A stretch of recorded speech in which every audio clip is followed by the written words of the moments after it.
कश्मीर के पहलगाम में जिस तरह की घटना घटी है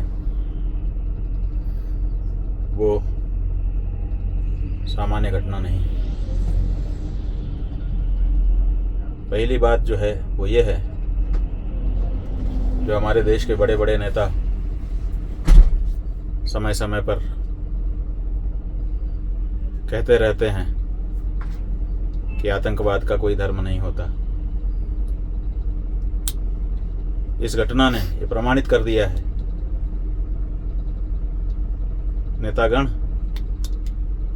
बोलने से पहले अब सोचिए। घटना ने प्रमाणित कर दिया कि धर्म होता है आतंकवाद का। आतंकवाद का धर्म होता है और इसीलिए लोगों का धर्म पूछ करके उनको मार दिया गया। किसी एक धर्म विशेष का होने के कारण उनको मार दिया गया। और जिन्होंने जान बचाने के लिए अपने आप को कहा कि हम इस धर्म के नहीं हैं, उनके कपड़े उतरवा करके उनका खतना देखा गया और फिर गोली मारी गई। इसका मतलब है, बाकी जो भी मतलब निकलता हो, लेकिन एक मतलब तो साफ है, सिद्ध हो गया कि आतंकवाद का धर्म होता है। हम तो कहते हैं आतंकवाद शब्द भी क्यों इनके लिए उपयोग में लाया जाए। आतंकवाद में भी वाद शब्द है, वो भी वाद माने एक दृष्टिकोण होता है।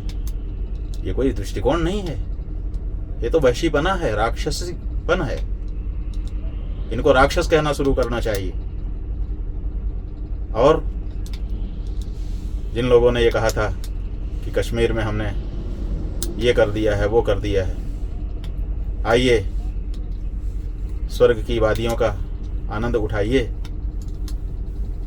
आपके आश्वासन पर ये लोग वहाँ पर गए थे।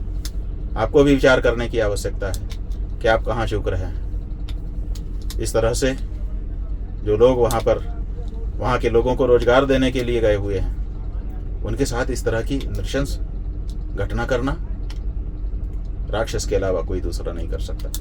जितनी निंदा की जाए कम है। घटना के हो जाने के बाद अब आप जो भी कहना हो कहते रहिए, अपने आप को बहुत बड़ा वीर बताते रहिए, लेकिन इस तरह की घटनाएं हो जाती हैं, आखिर आपका प्रशासन कहाँ रहता है। हिंदुओं को विशेष रूप से इस घटना से सीखने की आवश्यकता है। आप हिंदुओं को चुनौती दी जा रही है, कभी यहाँ से, कभी वहाँ से, कभी कहाँ से। इसलिए फिर से हम कहना चाहेंगे, इस घटना के परिप्रेक्ष्य में भी कहना चाहेंगे कि हिंदुओं, अपने आप को पहचानो और अपने पराक्रम को, जो तुम्हारे पूर्वजों ने समय समय पर प्रकट किया, उसको फिर से प्रकट करने के लिए तैयार हो। कब तक इस तरह से अपना धर्म बता करके गोलियां खाते रहोगे?